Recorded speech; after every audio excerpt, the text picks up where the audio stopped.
So it took me like 4 months to get incubated at a Manipal incubator. For all the people who don't know, usually we have engineers who products design, or they start their companies through an incubation. It's basically like your, I would say, it's just like your mother, you don't know anything, but it's like kind of protecting you because the world is quite cruel. So they would protect you, they would tell you what's next, they would help you with the product, they would help you with what business is, they would guide you, mentor you. In fact, I got funding through them. So all that layer of protection comes from something called as a bio incubator, which usually every college will have. Oh, okay.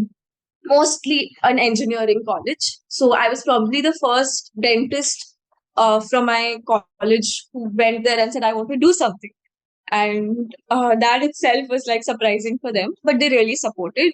So I was part of an entrepreneurship program, but I realized what it means to be an entrepreneur, because it's a very fancy name, but you don't know what it means to be an entrepreneur. So they encouraged me to apply for that program. I got into that program. In fact, I won that program, which was in collaboration with GTS. It was called GTS, that is Global Technology Solutions, with a university in Canada, UNB Canada.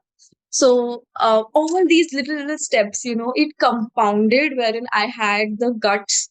And that was a huge fund. Like it was 50 lakh rupees. And I was wondering why on earth will somebody give 50 lakh rupees for this, right?